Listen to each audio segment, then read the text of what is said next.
première réaction, monsieur l'ambassadeur, sur cette libération de Boualem Sansal? D'abord, le mot a été prononcé, c'est un immense soulagement pour Boualem Sansal, pour son épouse, qu'il a retrouvée d'ailleurs ce soir à Berlin, pour tous ses amis, ils sont nombreux. Je pense aussi à tous les amoureux de ses livres, à tous les lecteurs, et puis à tous ceux pour qui la parole d'un auteur, la libre parole d'un auteur, dit quelque chose.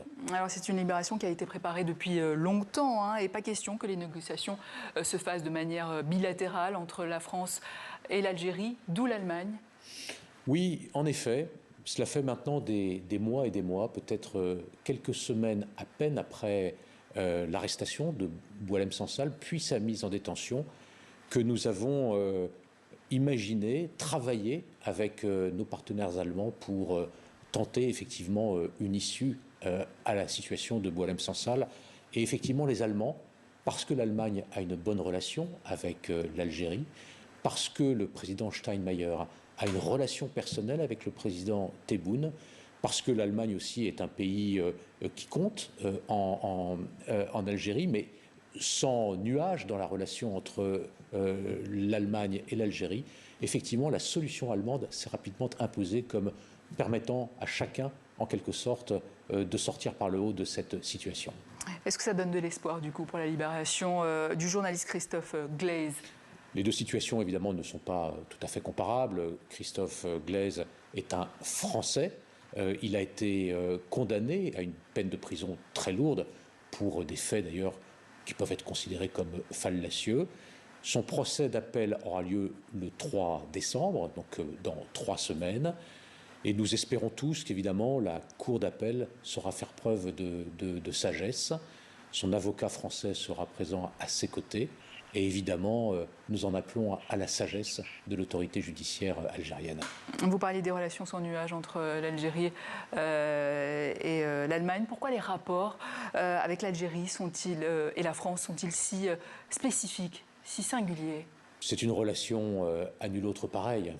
C'est une relation d'abord qui est née dans le traumatisme de l'histoire, celle de la colonisation, celle de la guerre d'indépendance.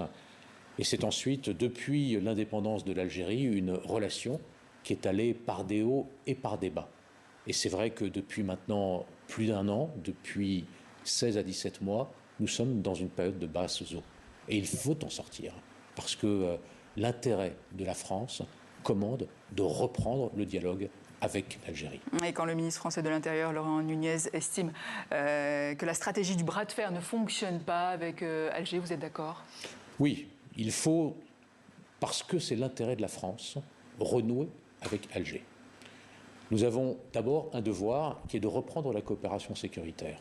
Il en va de la sécurité des Français. Nous avons aussi une responsabilité qui est de définir avec les Algériens les conditions dans lesquelles nous pouvons reprendre la coopération migratoire. En particulier pour que les Algériens qui sont expulsés de France doivent pouvoir être réadmis sur le sol algérien.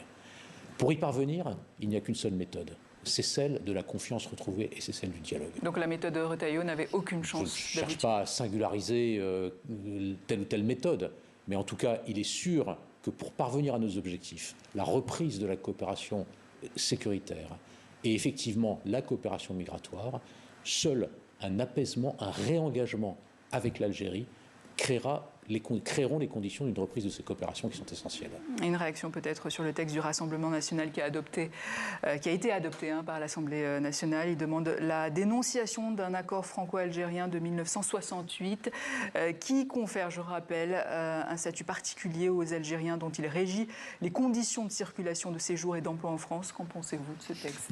La position qui a été prise par le président de la République, qui a été aussi affirmée par le Premier ministre, lors du débat à l'Assemblée nationale est très clair.